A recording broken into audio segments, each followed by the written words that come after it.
right? Well, we've started recording at the part of the juicy part of this talk, I'm sure. So why is this important? The spinal cord is the first bit to develop, and your brain develops this way. So the cerebellum is responsible for your basic processes and reflexes. So things that fight or flight, the stuff that will keep you alive.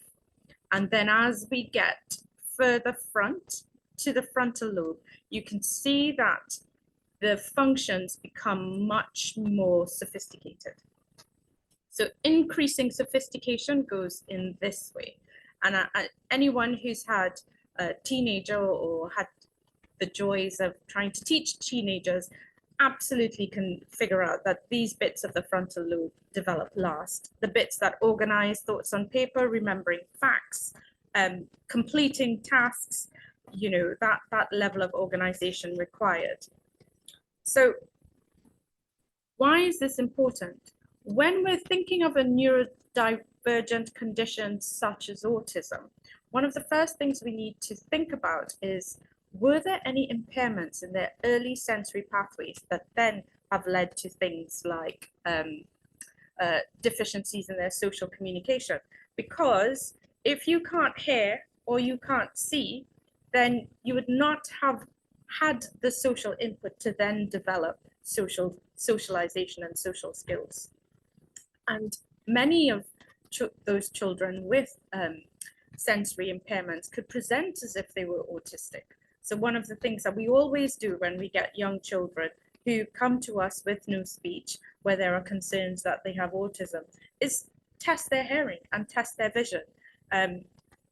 Importantly, because with appropriate treatment and management, they can communicate and they can, and you would no longer see the features of concern if it was about their impairment skills. And on this slide, we can see how we move from the sensitive periods in development with those first skills to then thinking of what happens as they go through their school career. So this graph that shows just where numbers goes and developing parasocial skills and the intricacies of language. So you can see that by the age of 5, many of the base requirements for learning are present, and indeed we have gone even further in our understanding of child development to consider these first 2 years, the first 1,000 days of a child's development, as very significant and important. And you can see that here as the sensitive periods are very high. And a lot of our intervention should be placed there, but we must not forget the fact that there are skills that are further developing, particularly within the school setting and based on curricular learning. So I've talked a lot about the neuroanatomy and the neurophysiological processes of development. Here we're seeing the building blocks that help with attaining the skills that we hope that all our children and young people achieve when they leave education and enter the workplace. And an understanding of this is important, because without the fundamental processes of having memory, both working memory, short-term memory, and your long-term memory, you know, the attention to retain information and to understand what is being taught, you need these skills to participate in the learning process, to be able to understand the information presented in charts or in the teacher's speaking in terms of language processing. So when we speak about language, we're talking not just about what is said, but also about understanding the non-verbal aspects of communication. And in addition to that, we're looking at the understanding, so the receptive language. What does the child hear, and how is that translated in their brain into the action that is carried out? And those blocks are necessary to then build their social emotional competency, executive functioning, and that gives us an overall cognitive ability and their reasoning. So with all of that, in an ideal world, that's the progression, that's the building blocks, that's what we'll see at the end. But we know that early traumatic experiences and early life stresses will impact on that pathway and impacts on the overall developmental trajectory of that child and young person. And that's where we start to think about functional development. So with that introduction, we're going to dive into a couple of our most common conditions, I think, that we need to think about. So we'll start with autism. And this is a busy slide, but I think the most important thing to get out of here is autism spectrum disorder is a diagnosed condition. We are tending to move away from describing it as a disorder, but more in terms of it being a condition. It's one of our neurodiverse conditions in that people with autism see and understand the world in a way that is different to us. It's not wrong. It is not a way that should cause any stigma, but it is about us accepting and understanding that they have difficulties with reciprocal social interaction, both the initiating and sustaining it, and a range of behaviors that are atypical or we think are more than we should be seeing based on their age and context. And for us, it's important to think of the sociocultural context because we wouldn't want to be labeling children or adults with a condition simply because they come from somewhere else or they're accustomed to things being done in a different way. When we're thinking of neurodiversity, it is about conditions that are understood to have come first to the fore in early childhood. And they must be severe enough to cause some impairment in either their personal, family, or social and educational, occupational impacts. And for it to be a neurodevelopmental condition, this must occur in all settings. So we have a lot of fun having chats with people who think they might be a little bit autistic or a little bit this, a little bit that. It's all well and good to identify specific traits. To think about a neurodevelopmental condition, we must be able to demonstrate some level of impairment across different contexts. And the reason for that is you may see similar patterns of behavior in other conditions. So for example, someone with a mental health diagnosis or an attachment disorder may present similar to someone with autism, but the treatment, management, and support that they require is going to be different. And now thinking about intellectual disabilities. So intellectual disability is also known as learning disability. As with autism, it is a spectrum. It must occur during the developmental period.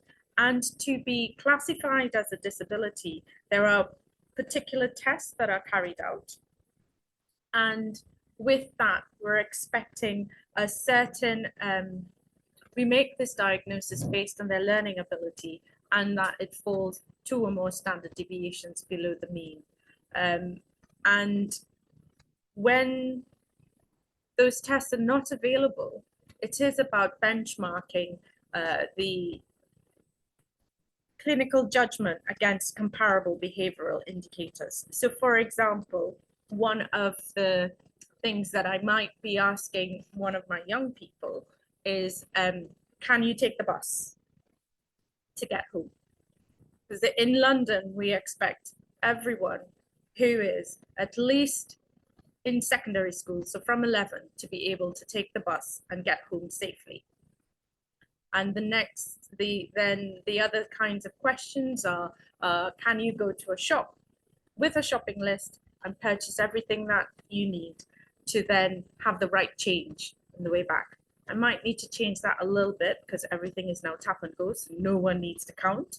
But it is about using those kinds of indicators to help you with understanding if this could be an intellectual disability or not.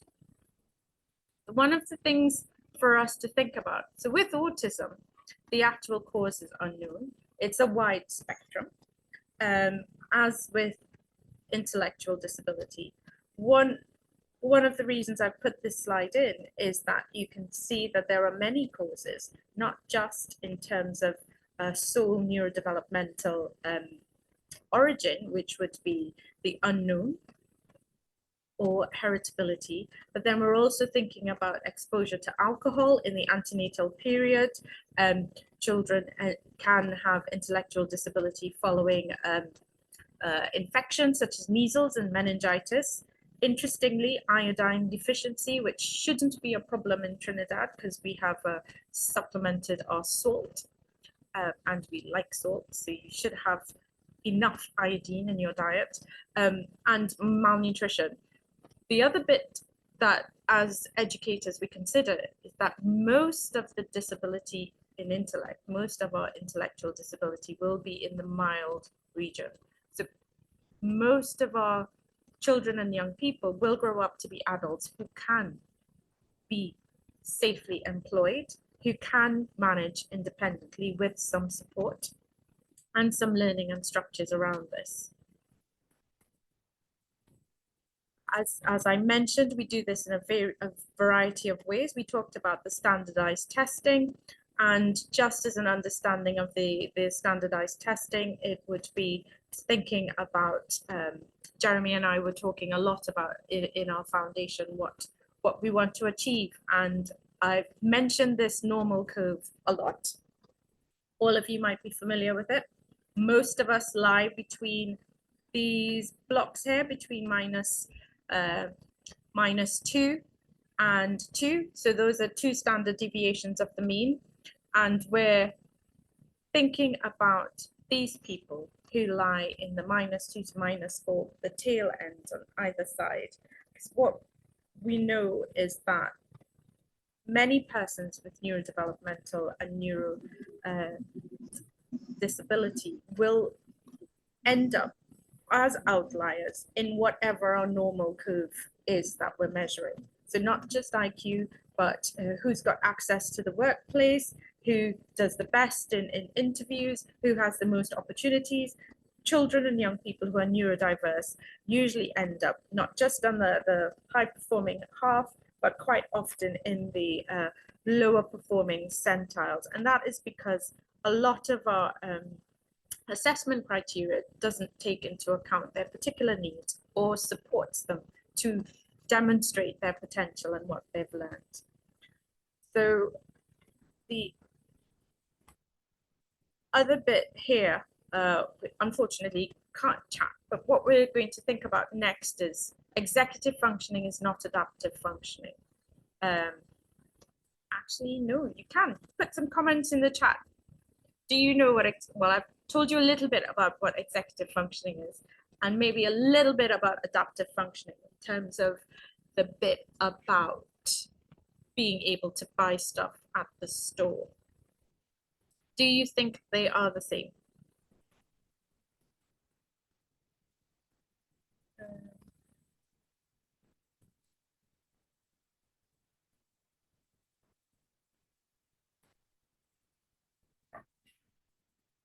And whilst you're thinking about it and putting it in the chat,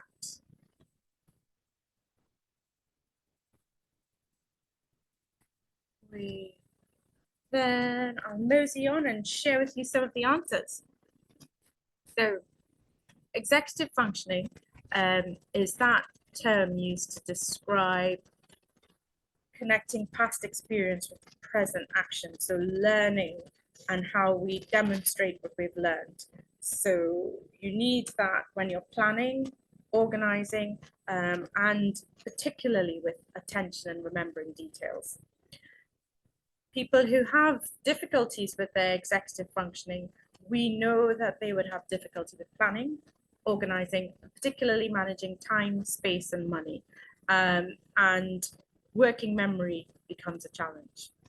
Adaptive functioning is where a person learns to carry out everyday tasks. And so these are everyday tasks that are required for their role in society, including their independence, fitting in with a particular culture, and limitations in this adaptive behavior is one of the criteria that we use when we're thinking about intellectual disability. And it's quite often also thought about that behavior that you require to adjust to the environment that you're in appropriately and effectively. So for example, when I've come back to Trinidad to visit, I need to relearn how to drive in Port of Spain. That's my adaptive behavior. Without that, then I'm stuck, waiting on a taxi or hoping that someone can carry me around. But the rules and the culture of driving in Trinidad is very different to the rules and the culture of driving elsewhere. Other areas where we need to think about adaptive functioning are, have we provided someone with the skills that they can use their oven and their microwave for cooking if they're not accustomed, if they've only ever used a hob, as well as the different ways of managing money now. So where does all of this go? What's our form and function? What's the point? How does any of this help our children with developmental disorders? And the research tells us that, particularly for children with autism, their socializing and daily living were the areas that they required the most help with. Particularly with children who had what was described as high functioning autism. And this adaptive behavior was strongly correlated with the symptoms of autism that you would see in the high functioning group.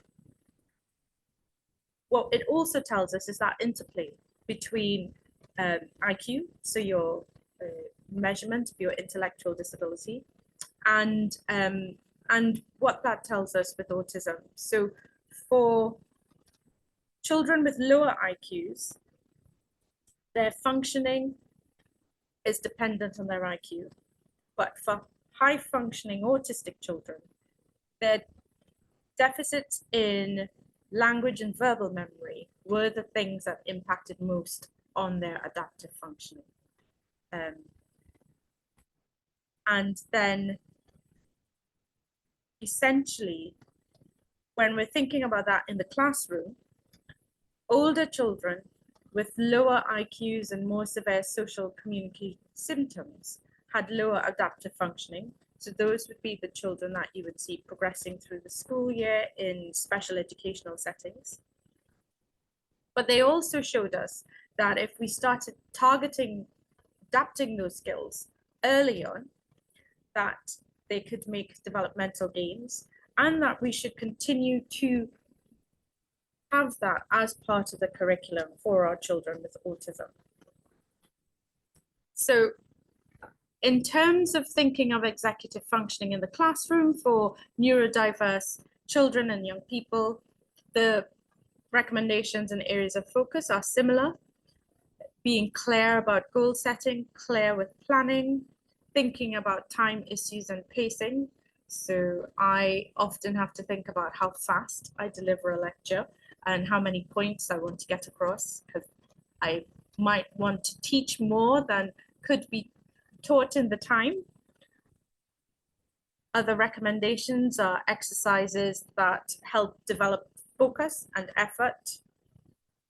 Thinking about the transition, so how do you move from one subject to the next? Where is the timetable? Is that available and visual so that the students know what's going to come next? Organizing and prioritizing, so mapping that curriculum expectation onto what they're learning in that day, and also about strategies for emotional regulation, because we do know that for our neurodiverse children, young people, and adults, emotional regulation can be an area where more support is required. And so there are things that you can use, such as their signs of our younger children who have no words. We might do things like faces, different faces, so they can tell you when they're happy, tell you when they're feeling sad, or demonstrate their understanding in that same way. Other children might have cue cards, and others you might have a plan with them in terms of, okay, they're starting to get upset, they've let me know, so therefore this is what we're going to do, which might be, I'm not going to ask them to continue doing this particular exercise, or we might transition quickly, or it might be time for a break. And that brings us on to that bit that is a challenge in the classroom. And I've put here behavior as communication, because all behavior is a way of communicating something. It's not just to be thought of as being naughty or good, but what is it telling us? What do we understand by it? And how can we use that effectively in the classroom to deliver education? So thinking about communication and how it applies to behavior, it's to be able to communicate depends on three things: interaction, the reason, and the understanding, both the understanding of the person who is trying to do the communicating and the person receiving the communication. And it can be two ways. One is pre-intentional, which is something just gets done without intending to affect people around them. And so it might be what we might consider as self-stimulatory behaviors. So someone who is either tapping their feet or stroking a soft, fluffy toy, or even the more advanced, complex motor mannerisms that you see in children and young people with autism. The other bit is intentional, where there is an underlying purpose for the child or young person towards another individual. And quite often in non-verbal individuals, this is about how they actually want to have their voice heard. And because they don't have a verbal voice of doing that, these particular behaviors are used to either say, I really want to do this, or please, may I have some more of this? And with that, we can then think about what that behavior is trying to tell us once we understand.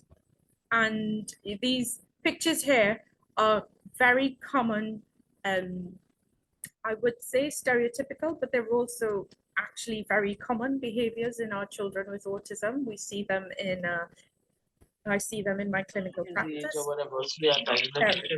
Parents describe them. Yeah. What she has done. So it'd be very helpful if you could mute. No, but I'm listening to a thing on developmental thing. So they're talking about that.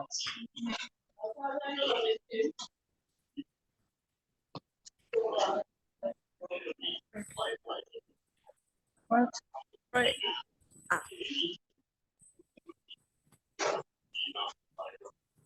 Anyway, thank you. Okay, so we see here chewing on the curtain, hand flapping, rocking, and flicking switches on and off are very typical behaviors that we ask parents about and that we see in our own clinic.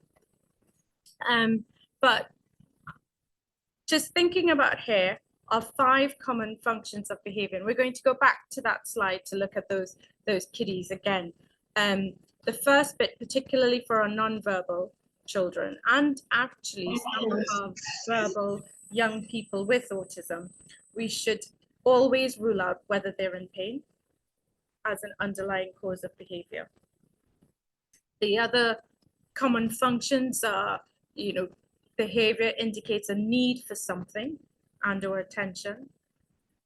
escape from stressful situations or activities, for them to get something that they want, so to obtain a desired object, and to protest, to have their voice heard. I really don't want to do this. This is causing me a lot of stress.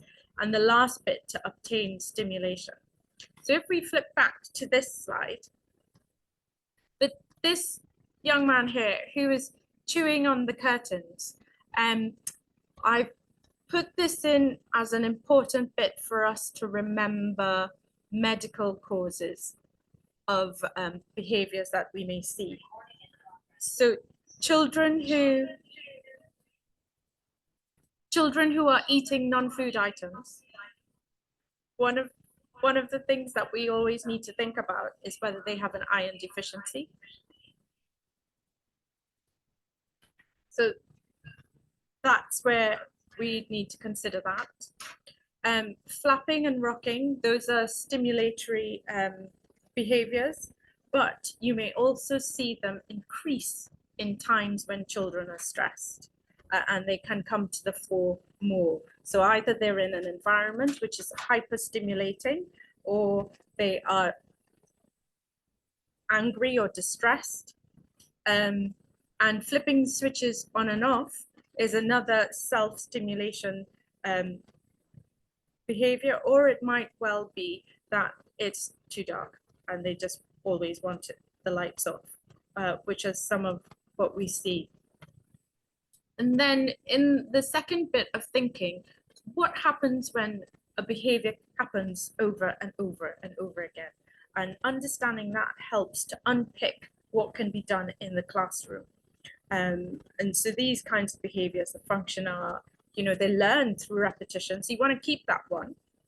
If a child is learning through modeling, then we build modeling into how we teach them.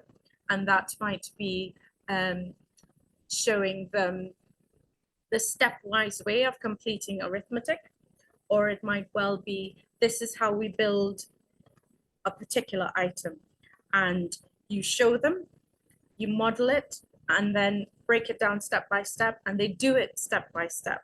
But with this particular bit of learning, it's also really helpful because it brings that sense of achievement that happens. Again, another function of repetitive and restricted behaviors is that it increases routine. So if they do this the same way and all the time, then this particular thing will always happen. And that decreases anxiety and worrying about what might be, what is to come. Oh, I don't know what the outcome is going to be. The other bit is maintaining their environment. And quite often the two that cause possibly the most distress in the classroom are the bits where there's the restrictive and repetitive behaviors because the child or young person hasn't developed a strategy for something else. So they have not found another way to deal with being in the classroom for a period of time, or another way of showing that they finish this particular piece of work and are waiting for the other members of the class to catch up, or another way of thinking, I don't quite understand why the rules have changed in this particular context. And the last bit is ties in with that in terms of self-occupation. So how do we use what we've learned so far? And one of the models that helps us to unpick that bit about behavior, we call the ABC model. And it takes some time, but not that much, actually. It's just thinking of the antecedents of what led to the behavior. Could we identify particular triggers? Did the fire alarm go off? Have we changed the timetable? Is the classroom particularly noisy, more than usual? What's happened is the child or young person not sleeping well, and therefore they've come into class tired and therefore not able to concentrate, have a lower threshold for change or a lower threshold for being in the classroom, and then is trying to leave. So the A bit, what's leading up to behavior, and then B is the behavior itself. So what do you actually see? And that brings us back to that bit at the beginning when I described that babies have a different cry for everything. They've got the wet bottom cry, the hungry cry, the I've seen my mum walk out of the room, why am I not going with her cry? And even just thinking about crying as a behavior, we can see that there are different ways that you can interpret what's going on just with that. So understanding the behavior is, what exactly are we seeing? The meltdown in the corner, what does it look like? Is it head banging? Is it that they've withdrawn into themselves? Is it that they are needing to run around the break room or the quad? And then the consequences. What are our responses to the behavior that as it happens? Is it when, and we've all been in this situation, that a child, neurotypical or neurodiverse, any child, they start asking for something and you ignore them. And they ask a little louder and you ignore them. And they ask a little louder and they cry a bit more and they pester, and then finally you give in and they get whatever it is that you want. So those children have learned to escalate quite quickly to the bit that leads to the response to their behavior. And in unpicking that particular behavior, so if we're worried about a child who's becoming very aggressive to their parents or to other children in the class, is it then that they have learned demonstrating this behavior gets me this particular goal? And then we need to go back and unpick it and think about our responses. The other bit is, what's the individual child's behavior after the event that has occurred? Are they do they understand they may have hurt someone? Are they able to recognize that they were unhappy, or that they were in pain, or that they were angry at that point? I've had some lovely conversations with I had a 7-year-old just before I came, and he said, "Dr. Stacy, I have anger issues." I said, "Really?" He's like, "Yes. People tell me things and I just explode." Okay. So before you get to exploding, how does it feel? Well, I can take it, and then I can't take it anymore. That's very good of you at age 7 to be able to explain that to me. And then we started working through some strategies he could possibly implement, particularly with this one boy in his class who was causing him a lot of problems. And I gently suggested that maybe other friends might be helpful. And obviously speaking to his teacher before he got really angry. So I'll keep you informed on how that goes. So we're going to whiz through this bit and concentrate on why these topics are important. So I've, taken you through a journey of child development, pulled out just a couple of neurodevelopmental disorders, in particular thinking about autism and intellectual disability. I didn't mention a lot about ADHD, but I can. And in terms of ADHD, you would hear people talk about 3 types. And that is because ADHD is attention deficit hyperactivity disorder. And the 3 types are in the word: attention deficit hyperactivity disorder.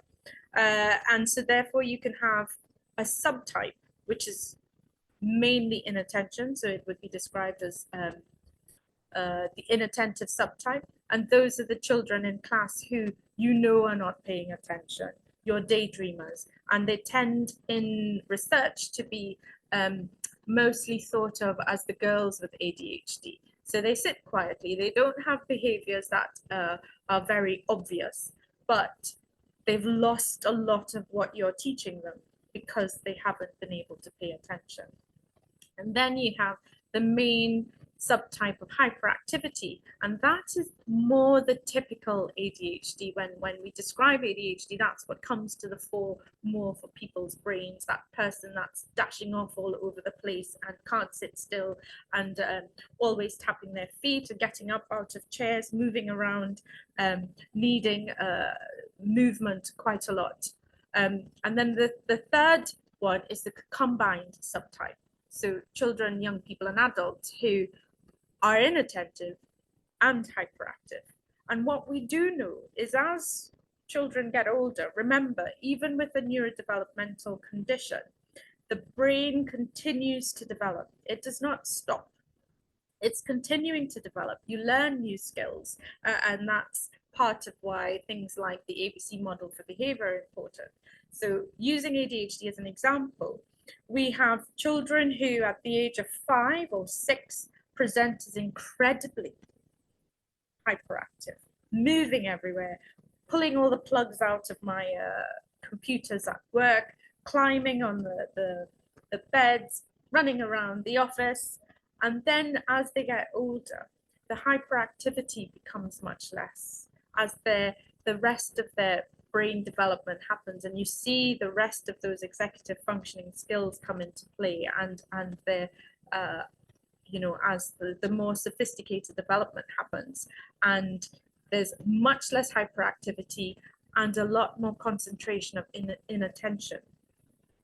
So the skills and strategies that you would employ for someone who's diagnosed with ADHD at age 5 are not the skills and strategies that you would employ for someone who's diagnosed with ADHD at the age of 16, because we're looking at a different presentation. So just going back to thinking about vulnerability in autism, and actually this relates to all of neurodevelopmental conditions, but quite a lot of the research has been done in ASD. And the first thing to highlight is that increased comorbidity of other conditions, and higher rates of anxiety and depression. One of the reasons we're speaking to you today is about their difficulties in employment, and so then, you know, their classroom experience, what are their outcomes in education, and that people who are neurodivergent often say that their experience seeking help has not gone well. If you think of someone with ADHD, for example, and you don't send them a reminder for their clinic, they will forget that they've got a clinic appointment.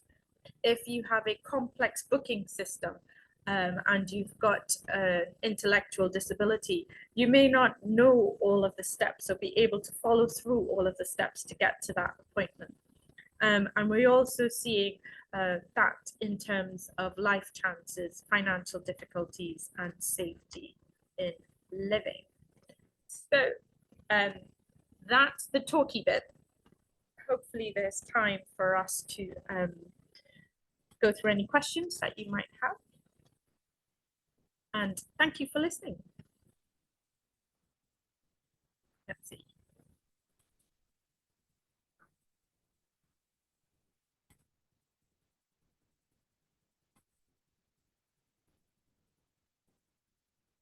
My chat has disappeared.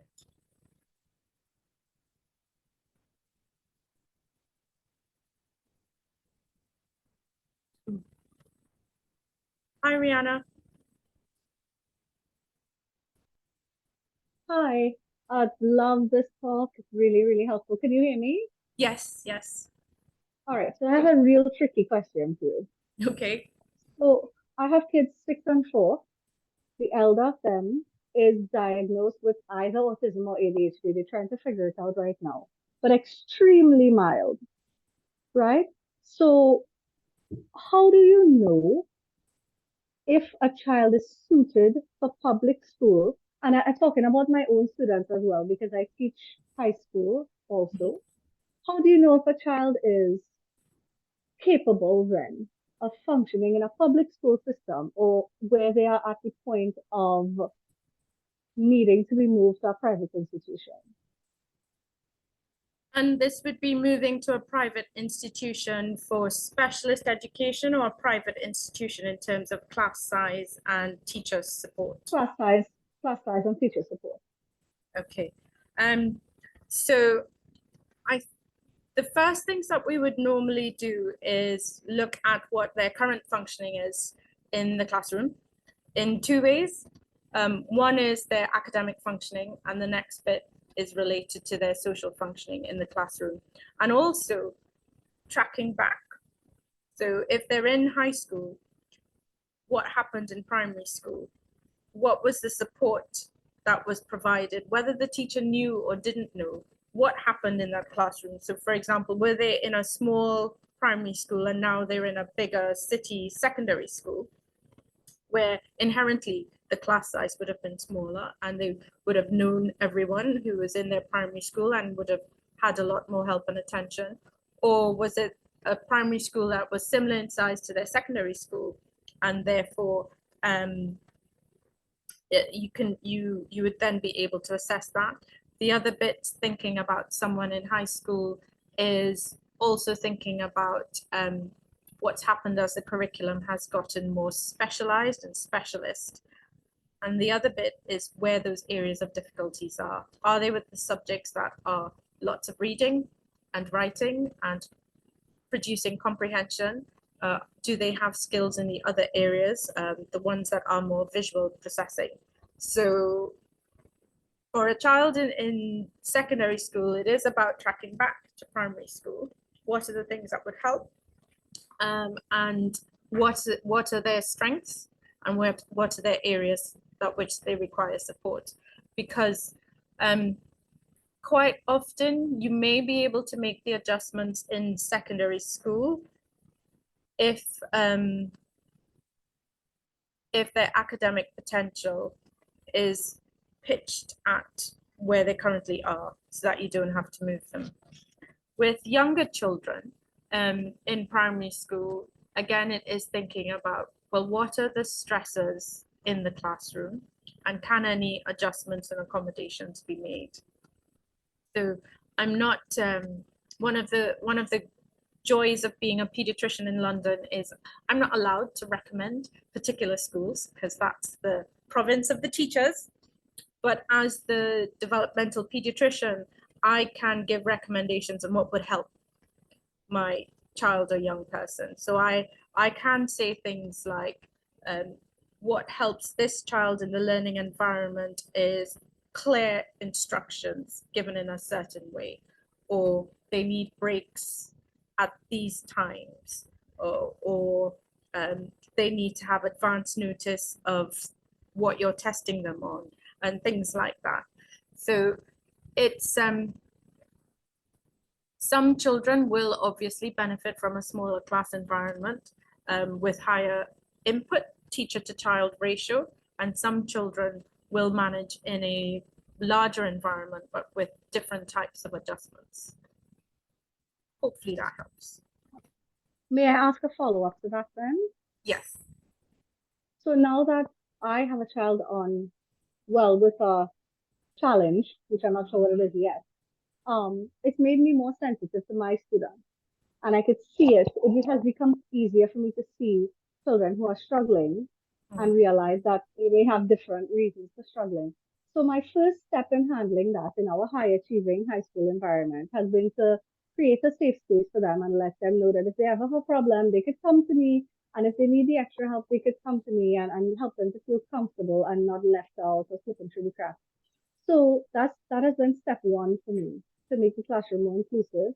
What is the next tiny step forward I could take to help? I know you touched on a whole lot of things in your speech, but what is the next tiny step that we could take then to make the classroom a more successful environment for them? So I think definitely thinking about whole class recommendations that would fit. So for example, if they needed to give an oral presentation, for example, if they absolutely, first of all, do they absolutely have to stand in front of the whole class and talk? If that is what's required, for example, you might have to do French orals or something, then advance warning. of things that will cause stress, and following a structure and routine. So if there is a particular task that you know they struggle with, giving them an actual framework.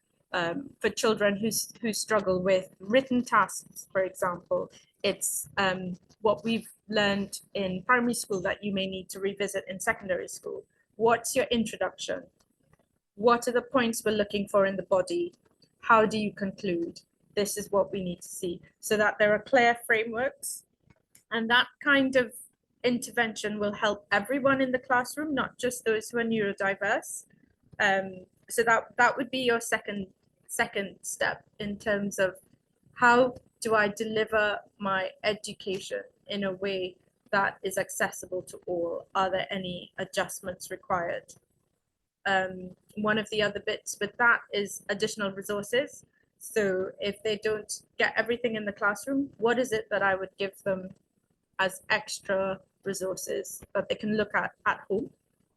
Are there videos? Are there other tutorials? Are there other things that might be helpful? Some people in your class, you might have to speak to their parents about a fuller assessment, because you may need to think about things like their processing time. So, for example, I know from personal experience that the gift of extra time is amazing, and you end up with lots of wonderful work that you would never have seen just by affording a student 25% or 30% extra time to do their examinations. So there's much. Yeah. But you're off to a great start. The next question in the chat, hopefully. How can students build focus and engagement, both primary and secondary school age? And is this focus in terms of in the classroom? So one of the interesting things that we use for building focus, and these are exercises that that are fun. You can actually use them in the first 5 minutes of a class to get the brain going. It's there's a suite of different memory games that you could play, like, you know, when you have spot the difference is one. Other things would be, and try not to use numbers or letters, because then they might be upset right from the beginning. But things like you put up a picture with different shapes or fruit or whatever, and then they've got to see how many they remember. Things like that. And you start with that. And those kinds of things help to what we call wake the brain up, so that they're then focused and engaged in learning. The other bit that helps with focus and engagement is building on things that they've learned before. So aside from an intro that helps, it's also a reminder about the last thing that they learned, so that you've got that foundation for the next bit that you're going to discuss in that class. And those things have been shown in research throughout the world that they help both focus and engagement in the classroom. And there are a whole host of other things that you can try. I think one of the key things to remember is that with the best will in the world, and it's amazing that we've been chatting for so long, but with the best will in the world, a child is unable to sustain their focus consistently for 45 minutes to an hour. And if we're trying to ask them to do that, to then move on to a next class, to then move on to a next class, by the time the third class comes around, it's going to be very hard. So each subject should have chunk-sized activities. Even if, for example, you're teaching history and your 45-minute topic is on one aspect of World War II, if you start off with some text-based learning, the next bit should be a quiz about what you've done, and then the next bit should be something else that relates to the topic that still covers the learning objectives, but is presented in a different way. So it's not the same didactic rolling out of facts, expecting them to retain the information. So variety is another helpful way to maintain focus and engagement.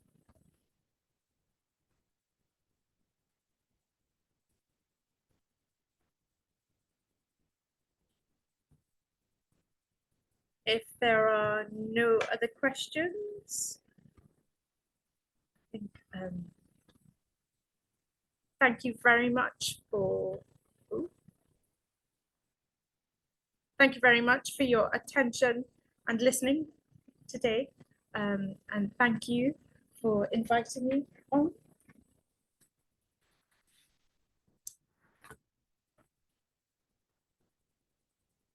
Our classrooms are becoming diverse daily, weekly, yearly. And this evening, we were taken into a fantastic journey in the world of neurodiverse conditions and our young students. We are very happy, and of course, to have Dr. Legere here with us this afternoon, right? And of course, for her sharing her profound, knowledgeable, experiential information and advice to us to assist us in our understanding of our students who have some of these various disabilities. Right, the information shared this afternoon, of course, was very relevant, it was very pertinent, and of course, the examples and explanation provided by Dr. Legere was fantastic in assisting us in dealing with some of the students who may be affected by these various disabilities within our classes. I know that we now have a better understanding of how our students learn, how they behave, reasons why they behave the way that they behave, and we can now begin to create the best possible learning and teaching experiences for our students, right? So I'm seeing Fern, you have a question for Dr. Legere? Yes, my apologies, Adish. I just wanted to thank the doctor this evening for making herself available to share this wonderful information with us. I just wanted to know, would the information be available? Would it be shared with us in some format or fashion that we can keep it as a reference? Because, you know, sometimes we are out of our depth in terms of understanding how children with special needs may need to have some of the wonderful coping mechanisms that you identified this evening. So I found it to be very informative, extremely relevant in light of some of the things we are seeing in our classroom. And we would like to say thank you very much for taking the time this evening to be with us here at our union. God bless you and have a great evening. Thank you, Fern. The session's recorded, so it'll be available for you. And yeah, and Jeremy's just reminded me, Jeremy's here with me. We've, as part of the Neuro-Diversity Foundation, look out for us. There'll be more information coming through. We're planning to develop some toolkits for the classroom, working with our esteemed tutor to try and develop some of that for you guys. All right, so thank you very much for that, for the question, Fern, and to respond to your question, all the sessions, all the workshops we would have been conducting over the course of the last month and continuing into this month. Most of it is recorded, and I'm going to be sharing the recording with the General Secretary, who will be placing the recording in our YouTube channel, right? So it's going to be there for you all to visit and to check, and of course, to use the valuable information that was presented, right, in the most positive way that we can. Right, so well, I'm seeing no more questions. I know that it was a fantastic session. I know that the information disseminated was very pertinent, was very relevant, and of course, gives us a lot of food for thought. But all of this would not have been possible without Mr. Jeremy Francis. So I want to take this opportunity to especially thank Mr. Jeremy Francis, one of the foundation members of the Neuro-Diversity Foundation in Trinidad and Tobago. And as Dr. Legere would have indicated, they have just launched the foundation and they are planning to do some fantastic work in Trinidad and Tobago. It will be an honor for the association to continue to partner with them and to work together so that we can make a great difference in terms of the learning opportunities that we have for our young people, and we can make that difference so that we can level the playing field. So of course, I want to especially thank Mr. Jeremy Francis for the introduction to Dr. Stacy John-Legere, and for, of course, to working with me to make this particular session possible. And of course, I look forward to working with him in the future so that we can partner and make things, great things possible in Trinidad and Tobago. Absolutely. On behalf of the Trinidad and Tobago Unified Teachers Association, of course, I want to especially thank Dr. Stacy John-Legere for coming to Trinidad, right, to returning to Trinidad for this particular presentation, and of course, the work that she has with the foundation, right, and for coming and for sharing her knowledge, her research, her skills, and indeed of her expertise and experience with us. It is our hope that we can take the information presented and use it to level the playing field where learning is in Trinidad and Tobago, and to create the best possible learning and teaching experiences that will ultimately benefit our students in achieving their potential. I know that we cannot pay Jeremy and Stacy for coming and sharing this information with us today, right? So on behalf of the association, I would just like to present Dr. Legere. So I'm going to give her the association to take back to London. So I'm going to give her a t-shirt, right? So she's going to get one of our polos, right, to take back so that she can represent the association back in England. In London. Yes, in London. So, right. Right, so here we are with the polo. Thank you. With And my of polo. course, it comes with our pin as well. So she's going to take back to London our t-shirt and our pin and represent the association. Thank you very much. It will go on my lanyard at work. Right, so definitely a most productive session, and I'm very grateful to have both Jeremy and Stacy with us here this afternoon and to share the kind of information that was shared this afternoon. I know, as I said, that we're going to take it and we're going to use it to the best use possible so that we can create the best teaching learning experiences for our young students in the classroom. Right, that said, I would like to thank all of you who would have attended the session this afternoon. I know it would have been very difficult, some of you traveling to get back home with the traffic and whatnot, and made yourself available for the session. So of course, I want to thank you all, and I'm hoping that we can work together again in the future so that we can create more productions like this for the benefit of the young people in Trinidad and Tobago. So that said, I want to thank you all. I want to thank our presenters. I want to thank all those who would have made this possible. And have a blessed evening, everyone.